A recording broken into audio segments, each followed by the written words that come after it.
പശു നമുക്ക് പാൽ തരുന്നു, അമ്മ നമുക്ക് കാശിയ പാൽ തരുന്നു. ഇതാണ് പരസ്യം, മോഡിയുടെ ഗ്യാരണ്ടി. പിണറായി വിജയന്റെ സർക്കാർ എല്ലാ മാസവും ക്ഷേമ പെൻഷനായി 1500 രൂപ കൊടുക്കുന്നു.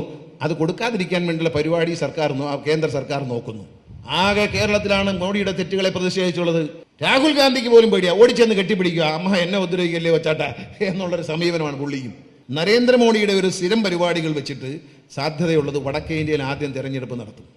അവിടെ നിന്ന് പണം കൊണ്ടുവന്ന് തെക്കേ ഇന്ത്യയിൽ ഒഴുക്കിക്കൊണ്ട് പണമൊഴുക്കിയും അധികാരത്തിന്റെ ശക്തി ചെലുത്തിയും തെക്കേ ഇന്ത്യയിൽ കൂടുതൽ സീറ്റുകൾ പിടിക്കുക എന്ന ലക്ഷ്യത്തോടെ തെരഞ്ഞെടുപ്പ് പ്രഖ്യാപനം മിക്കവാറും വരുന്നത് 2 ഘട്ടമായിരിക്കും. അതിൽ ഞാനിപ്പോൾ പറയുന്നത് ഫലിക്കണമെന്നില്ല. കേരളത്തിലും തമിഴ്നാട്ടിലും ഒരു മിക്സഡായിട്ട് വരികയാണെങ്കിൽ അത് ന്യായമായ കാര്യമാണ്. മറിച്ച് വടക്കേ ഇന്ത്യ വേറെ തെക്കേ ഇന്ത്യ വേറെ എന്ന് പറഞ്ഞൊരു തെരഞ്ഞെടുപ്പ് വന്നാൽ അതിൻ്റെ അർത്ഥം ഇതിൽ മറ്റെന്തോ ദുരുദ്ദേശമുണ്ട് എന്ന് നമ്മൾ മനസ്സിലാക്കിയാൽ മതി. ദുരുദ്ദേശങ്ങളേ ഉള്ളൂ. കഴിഞ്ഞ 5 വർഷവും നരേന്ദ്രമോദി സർക്കാരിന് ദുരുദ്ദേശമേ ഉള്ളൂ. പറഞ്ഞ ഏത് വാക്കാണ് പാലിച്ചത്? ഇപ്പം പറയുന്നു, ടി വി ഒക്കെ ഓൺ ചെയ്ത് കഴിഞ്ഞാൽ പറയുന്നു, അമ്മ നമുക്ക് പാല് തരുന്നു, പശു നമുക്ക് പാല് തരുന്നു, അമ്മ നമുക്ക് കാച്ചിയ പാല് തരുന്നു, അമ്മയ്ക്ക് പാല് വാങ്ങാൻ അമ്മ അവൻ സഹായിക്കുന്നു. നരേന്ദ്രമോദിയുടെ ഗ്യാരണ്ടി എന്നാണ്. പശു നമുക്ക് പാല് തരുന്നു, അമ്മ നമുക്ക് കാച്ചിയ പാല്. 1-ാം പാഠത്തിലുണ്ട്, പണ്ട് പഠിക്കുമ്പം പശു നമുക്ക് പാൽ തരുന്നു, അമ്മ നമുക്ക് കാച്ചിയ പാൽ തരുന്നു. ഇതാണ് പരസ്യം. അമ്മയ്ക്ക് പാല് വാങ്ങാൻ അമ്മ അവൻ സഹായിക്കുന്നു. മോഡിയുടെ ഗ്യാരണ്ടി. ഇതാണ് ഇപ്പോഴത്തെ പരസ്യം. എന്തെടുത്താൽ അച്ഛൻ നമുക്ക് ചോറ് തരുന്നു, അച്ഛൻ എല്ല് മുറിയെ പണിയെടുക്കുന്നു. നരേന്ദ്രമോദിയുടെ ഗുജറാത്തിൽ അച്ഛൻ പണിയെടുത്താൽ 350 രൂപയും അമ്മ പണിയെടുത്താൽ 290 രൂപയും കിട്ടുന്നു. അവർ നമുക്ക് ആഹാരം തരുന്നു, പട്ടിണിയില്ലാതെ കഴിഞ്ഞു കൂടുന്നോളതിനപ്പോഴേക്ക് ഉടുതുണിക്ക് മറുതുണി വാങ്ങാൻ പോലും ഒന്നും തികയുന്നില്ല.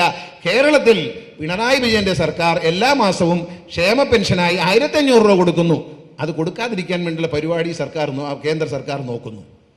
ഇവിടെ എന്താണ് ക്ഷേമ പെൻഷൻ കിട്ടില്ല നിങ്ങൾ കരുതരുത്. ക്ഷേമ പെൻഷൻ നിർത്തിയിട്ടില്ല.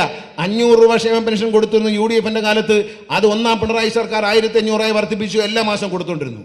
കൊടുക്കാൻ പറ്റാത്ത സ്ഥിതിയിലേക്ക് കേന്ദ്ര ഗവൺമെന്റ് സംസ്ഥാന ഗവൺമെന്റിനെ സമ്മർദ്ദത്തിലാക്കുകയും തരാനുള്ള അവകാശപ്പെട്ട പണം തരാതിരിക്കുകയും കടം വാങ്ങാനുള്ള അധികാരം വെട്ടിക്കുറയ്ക്കുകയും സുപ്രീം കോടതിയിൽ ഒരു രാജ്യത്തെ ഡെമോക്രസിയിൽ ഏറ്റവും വലുത് ഇന്ത്യൻ ഡെമോക്രസിയിലെ ഇന്ത്യൻ ഭരണഘടനയിലെ ഏറ്റവും പ്രധാന കാര്യങ്ങൾ മതേതരത്വവും ഫെഡറലിസവുമാണ്, പൗരന്റെ സ്വാതന്ത്ര്യമാണ്.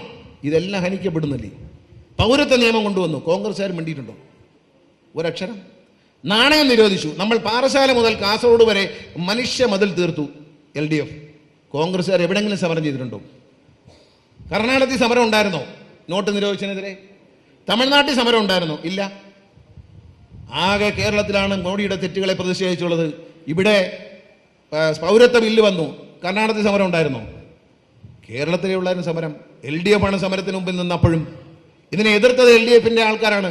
ഒരേ ഒരു MP മാത്രമേ പാർലമെന്റിലുള്ളൂ. നമ്മുടെ ഒരു MP ആണ് ഇവിടുന്ന് പോയത്. ആ MP എതിർക്കും. 18 പേര് പോയ മറ്റുള്ളവരാരും മിണ്ടിയില്ല. 2 പേര്, മാണിയുടെ ഒരു MPയും പിന്നെ ബാക്കി 18 പേരും മിണ്ടിയില്ല. ലീഗുകാരൊക്കെ ഇവിടെ നിന്ന് പ്രസ്ഥാനം കൊടുത്തല്ലാതെ അവിടെ ഒന്നും മിണ്ടിയില്ല. ഇവിടെ നിന്ന് ചില പേരുകളൊക്കെ ഇങ്ങനെ പറഞ്ഞല്ലാതെ അവിടെ ഒന്നും മിണ്ടിയില്ല പൗരത്വ നിയമത്തെക്കുറിച്ച്. കാരണം അവിടെ പറയാൻ പലർക്കും പേടിയാണ്. രാഹുൽ ഗാന്ധിക്ക് പോലും പേടിയാ, ഓടിച്ചെന്ന് കെട്ടിപ്പിടിക്കുക, അമ്മ എന്നെ ഉപദ്രവിക്കല്ലേ വച്ചാട്ട എന്നുള്ളൊരു സമീപനമാണ് പുള്ളിയും. ഇതെന്ത് കോൺഗ്രസ് ആണ്?